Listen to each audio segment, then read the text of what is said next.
We'll bring this to order. Somebody want to come with a motion to approve the minutes and the agenda? So moved. Second? Second? All in favor? Aye. I think we're good. Let's go, Mike. Okay. Well, for housekeeping, still there's an event sponsorship form. We have majority of the musicians all paid for Farmers Market. We have entertainment for the Freedom Fest. Band Splitting Atoms will perform, and then community banquet for the whole fireworks show. So really it's fundraising for additional events for Freedom Festival and then the Fall Fest and Winter Fest. Those are the big needs right now. But yeah, people keep signing up for farmers market, so that's good. So Good. yeah, we're holding our own there. This year we ordered College Place bags to sell too.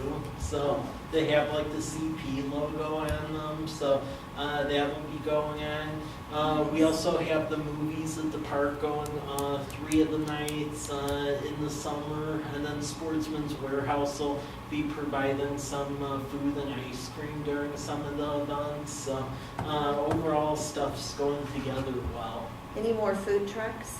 Right now it's mainly the 2 pizza trucks and then Taco Logo, and yeah.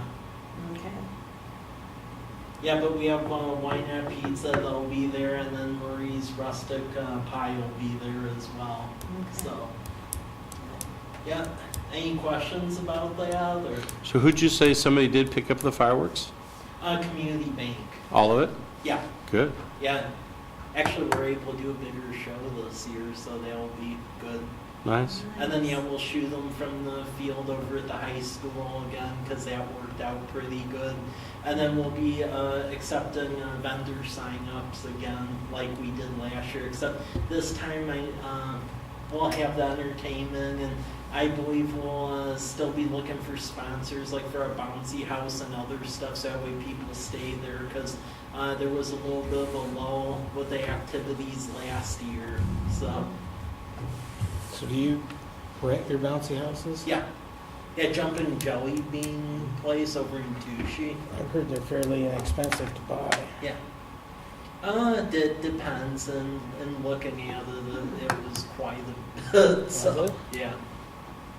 Yeah, because the ones I was looking for, ones that are like rated to be consistently used, it was going to be like about 6,000 to 7,000, like a good quality one.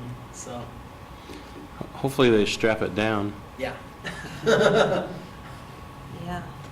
Another thing we also ordered too is we did order a new projector. So the projector from the movies at the park last year will be replacing this one because it's archaic. This one's archaic, and we're getting a brighter one so that way we could start the movies earlier. Because last year we learned that projector really wasn't bright enough to where you couldn't start watching the movie until it was completely pitch black, which meant in the height of the summer we weren't able to start movies until like 9:30. So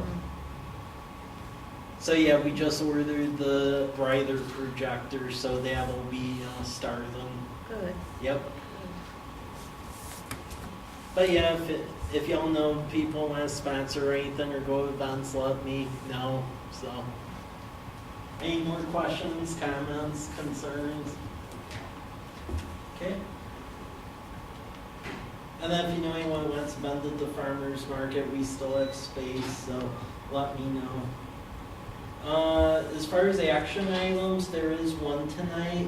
This was on the agenda for the last commission meeting last week. And this is just a draft vacation rental standard code. As you can see, it's relatively simple. It doesn't go to the length that the one law did, which did grandfathering and outright moratorium. All this one does is that if you have vacation rental, it would be subject to inspection by the city. You have to have a business license, naturally, and then also vacation rentals would only be established as single-family residences and accessory dwellings. Certain things such as boats, railroad cars, trailers, RVs, camper trucks, all that would be precluded, or you couldn't use as vacation rentals. Put that in there because we've had folks pretty much use all of the above and causes issues. Conditions of approval, basically, it would be subject to our building code, or which really is dictated by whatever the structure is. Also, property owner would need to include a site plan that just shows like where the amenities and the parking is at, emergency shut-offs, and a property management plan. And that will also include the emergency contact information if we have problems over there. This also includes language that our nuisance code is in effect, so if people have too rowdy of folks, they could be ticketed for that, or if there's over about 3 incidences in a year, we could outright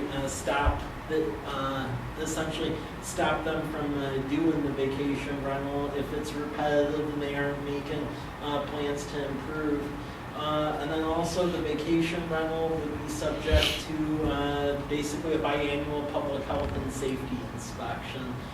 So it's pretty standard, nothing crazy. I hadn't had time to really go through it really carefully. One question as you're going through it right now. In addition to the subject to inspection, is there an application so that if they get creative on something that's not on the the no list, Yeah. That we have a way of saying no? Yeah, there is a formal application. Okay. Yep. Yeah, this would just be the enabling statute. Is there a stance on parking?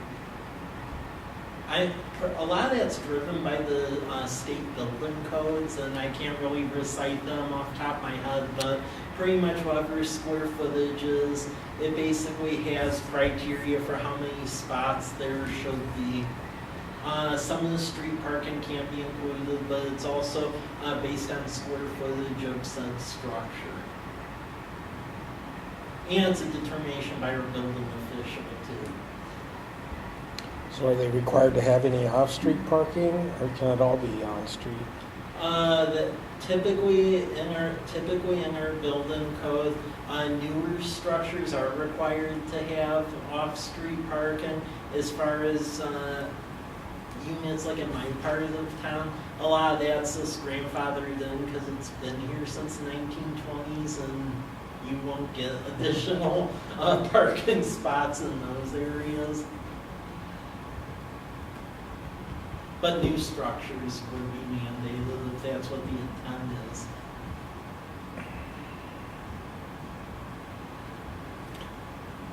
So are you looking for a motion tonight to approve the draft as it is to move on to? That's what I would like to see, because if you're all okay with this will be remanded back to Planning Commission, and then they will essentially evaluate it, and then if they vote okay, it'll go to council, and then it'll go with the rest of them.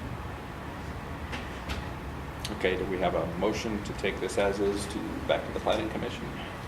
I would move to accept the vacation rental as presented. Second? All in favor? Aye. Okay, carry.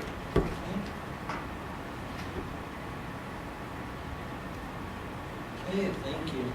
As far as reports, just couple reports tonight, and really take a look at this next batch of codes, and then let me know your thoughts of this. The first one is the home business standards. Pretty much the Planning Commission has taken what came from this commission. They just cleaned it up a little bit and put general terminology in it. But take a look at that. Let me know if you have any thoughts. It's pretty simplified. So that's home business standards. We also have a sign code. Sign code, I don't know if y'all remember this, but about a year and a half ago, there was a sign code proposal that went through, and some folks freaked out about it when there really wasn't a reason. And we had a council member at the time that wielded a bit of power over that, and it basically just went off to the sidelines. This is basically bringing it back up, but it's in essence dealing with the new Supreme Court cases, Reed versus Gilbert. And what that is that you really can't regulate signs based on like content. You have to regulate them based on essentially aesthetics or measurements or stuff like that. And it's just pretty much like common sense, like with garage sale signs. If you put them up for a garage sale, take them down or else you get fined for it. I mean, it should be common sense. Unfortunately, it's not all that common here, and then the signs end up stuck for 2-3 months, and that's what we're trying to get past. So this deals with some garage sale signs, and it just deals with other signs as well, making sure that they fit into the urban fabric of the community. And it just has different details for different measurements of the signs, and it deals with essentially that Supreme Court case. So that is what the sign standards are.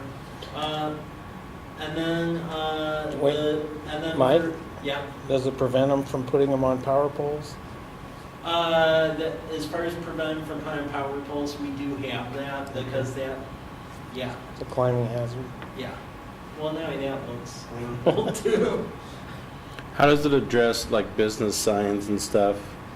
Like say up and down College Avenue or any place? Well, it was us if you put a sign in, it's basically going over the sidewalk and it's a new sign. You just need to get a permit from us. That's pretty much how it's been already. As far as like newer businesses, there's various rules and regulations as far as the width and the height of said sign relative to the building size. So it's like a sliding scale based on that. Okay. And then also like if businesses or other folks put out like the sandwich board signs, you aren't going to put it in a place where people are going to trip on it and then sue the city and you know stuff like that. So yeah, that is what the sign code says, and then this draft urban development regulations. This is just everything that's essentially coming together because we had to do some revisions to our urban development code. So there were still some outdated references to our old Board of Adjustment when the hearing examiner actually does everything. So we're removing that. And then also some new references to newer zoning designations that were created with the comprehensive plan. So like for instance, there is now a university district, and that's in here. And what the university district does is pretty much whatever's in a university's master plan can be done within the said university district, but it sets like confines between like Whitman, Fourth, Ash, and then Davis, with the exception of the Weck building and stuff like that, because we're trying to be flexible with our zoning. But on the other hand, we're also trying to make it clear that, you know, with the investment that was put in College Avenue, we would like some of it to be private businesses and not to have school creep up and down College Avenue. So that's a land use mechanism to try to essentially establish districts.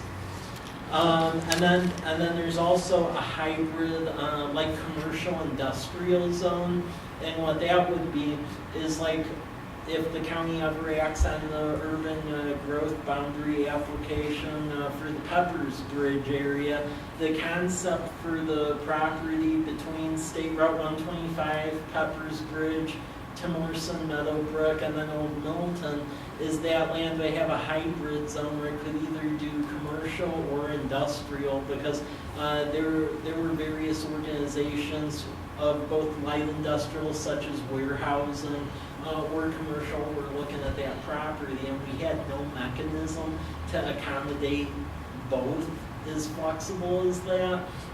So that is a zoning designation. It was also created as part of the comp plan, and it just sets forth the conditions of all of that. So this is basically the Unified Development Regulations, a lot of the codes that we've gone over in the past, plus some of these different zoning designations that are in here.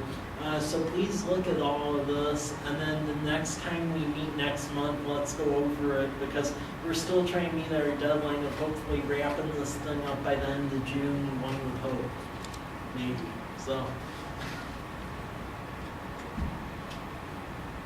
So yeah, that's a general summary of all of those proposals. Are there any questions on that? I would say please read over them and then let me know any questions you have.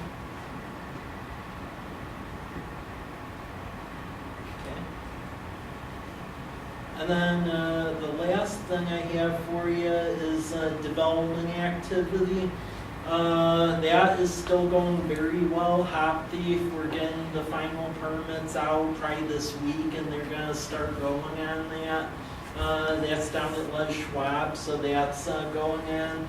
The gas station over at Myra Road and Whitman Drive, they were waiting on the Villages of Fort Walla development for those plans to be turned in.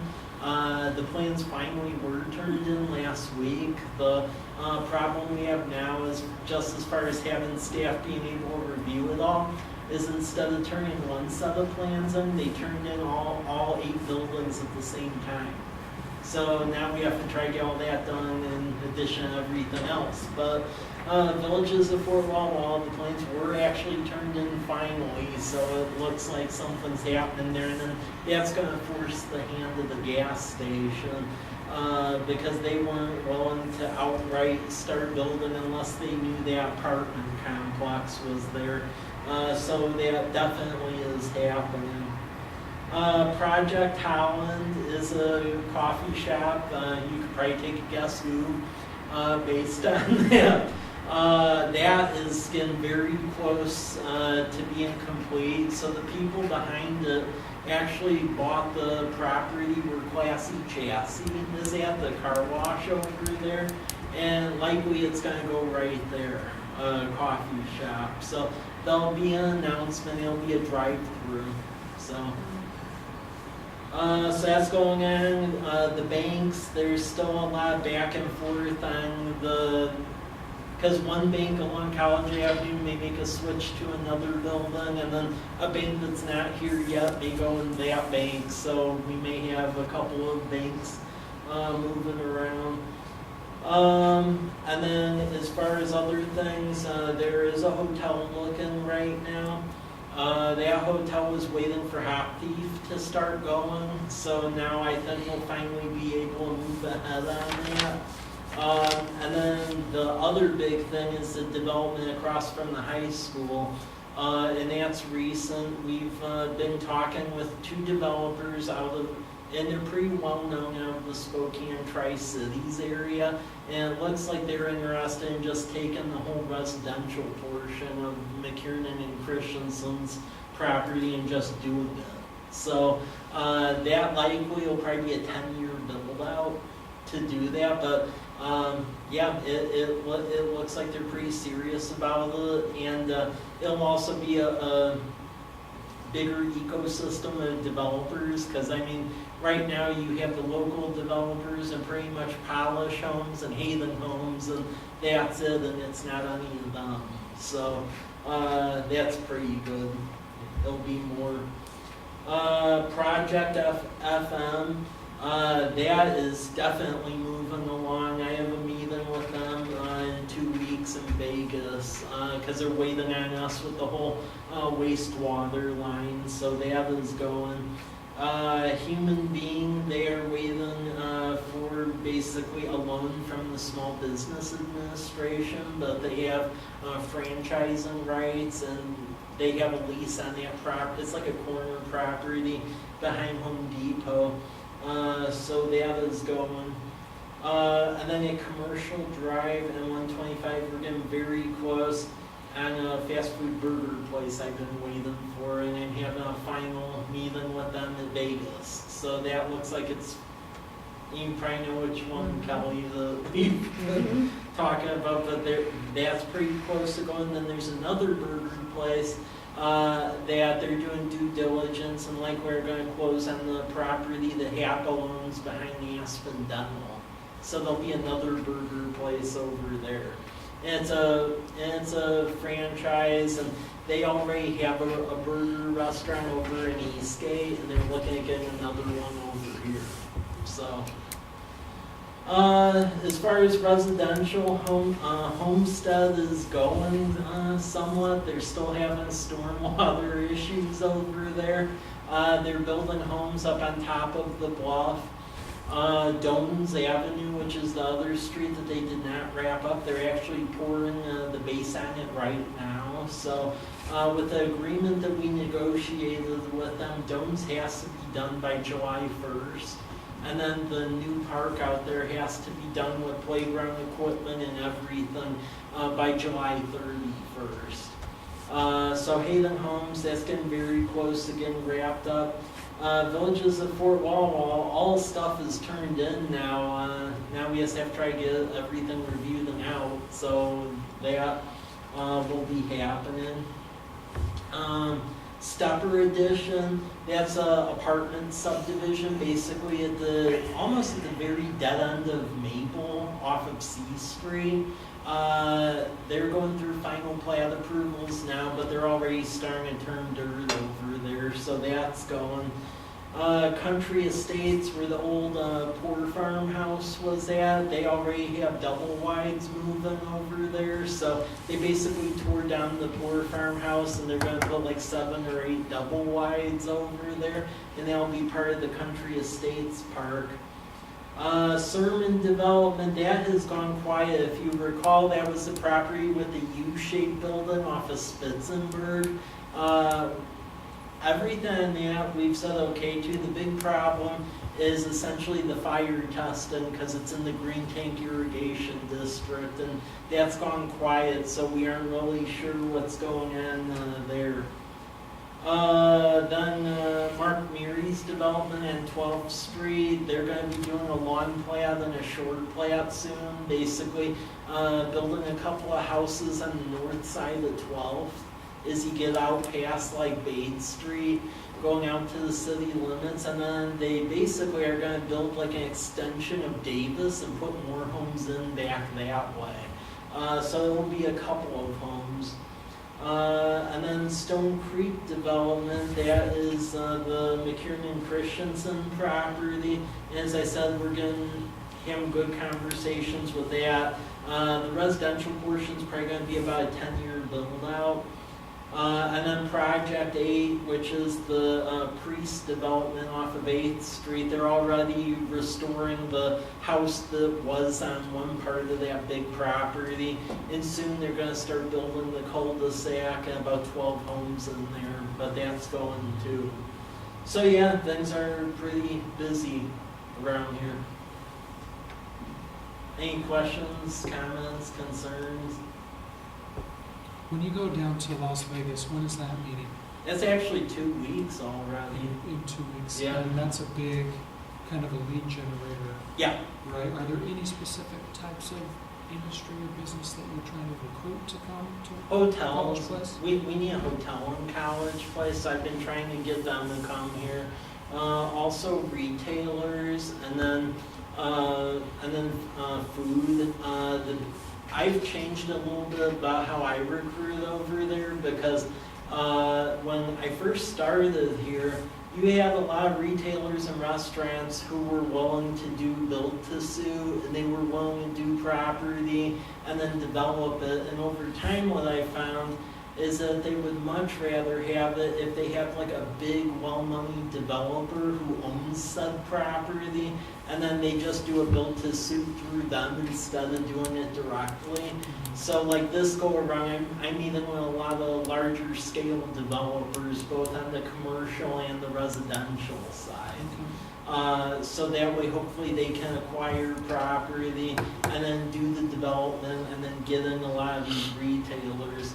That's the best way to do it, because a couple of some really good sites in the area have, especially on our side, have languished just because of what people were asking.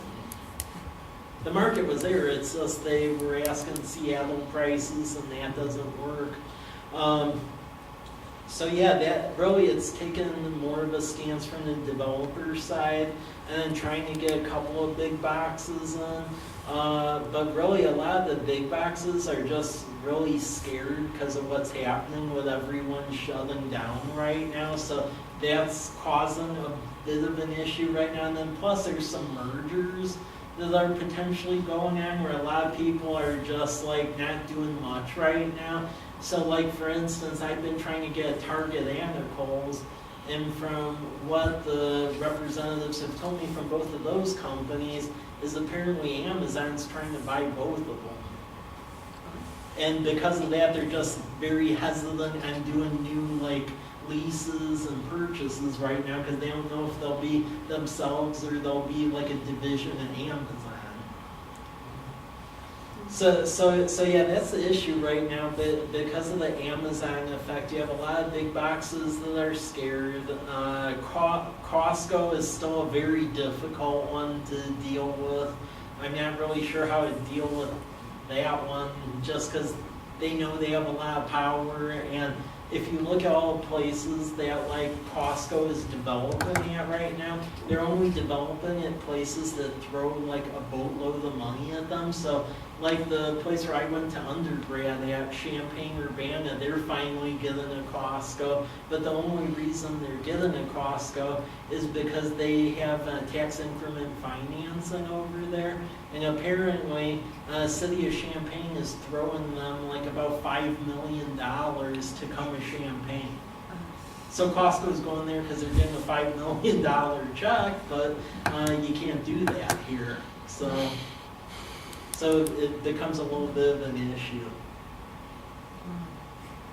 So what do you think the new sales tax deal's gonna do? That I think was very short-sighted, because again, the problem with Olympia is that they weren't paying attention to border communities, and I just know from when I lived in Colfax, there were a lot of people who went to like other states because they could basically get the sales taxes forgiven on that, and I get very concerned with that going away. I mean, you have some of the Oregon folks in Milton, Freewater, and Athena, where instead of going like to our Walmart and then go shopping here, they might drive the extra hour and go to the Walmart out in Pendleton or Hermiston. I mean, my dad, he does that kind of stuff where from a time standpoint, it doesn't make any sense, but he's like, oh, I'll save $10 and I'll drive an hour and a half. So that's the part I get concerned about. They did that, and I don't really think they understood, because they're so tech heavy and they only care about Seattle. I don't think they understood what they were doing with any of the border communities. And I mean, I think you could do something like that if they would like gave a trade for it. Like for instance, if that building business ecosystem would have passed at the same time, I think that could have been an equal trade-off. But the fact that they didn't give anything, plus they did the tax thing, that was a major issue. And then they did other stuff too. It made no sense, because we were supposed to get our appropriation with Cedar and Damson, and at the last minute, I guess the two sides of the Democratic Party were talking about how to fund the transportation package. They couldn't come to an agreement on the revenue mechanism. So at the last minute, they just said, we'll just keep stuff that was in there, and all the new stuff will get trashed, and all the newer projects that were in the supposed transportation bill for this year all got canceled. So Cedar Damson's not happening now because they got rid of it. I mean, we're still doing C Street, but I was hoping to get state money, so while we have the contractors doing work, we could have done Cedar and Damson at the same time, but, yeah. So yeah, my strategy for ICSC this year is really to just try to get more of the developers and then also the hotels in here. Because if we get developers that know what they're doing, they're gonna be able to cut more of the deals with these restaurants and retailers and so forth. And a lot of them just outright aren't going on their own anymore.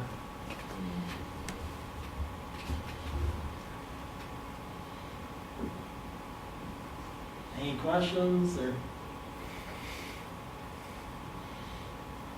No, anything else? Good time for information about Rick Craig? Oh, huh? Is this a good time for information about Rick Craig? Yeah. I think most of you know him. Rick Craig is Yeah. currently the manager of Columbia Bank, and was here with Umpqua. Anyhow, he is, in fact, he was intending to be here tonight if there weren't some issues that came up that were unexpected. He would have been here tonight. He'll be joining our commission here as an alternative or an alternate member. So that if we're short, we've got him for a quorum, and so anyhow, it'll be exciting to have him come on board too. So I'm sure, I don't know if you've met him yet, but I think you know him, so. No, I know. Oh, you don't know I yet? actually I don't do. know him. Yeah. Mm-mm. So anyhow, I was hoping we'd introduce him tonight, but that'll happen next month. Well, with that, that's really all I have. The big thing is just read a lot of the remaining development codes I went over, because I'll be looking for action on all of it at the next meeting, because then hopefully we'll just wrap up the whole development code then, I would hope, next month. Okay, sounds good. Then I believe we can adjourn. Thank you. All right.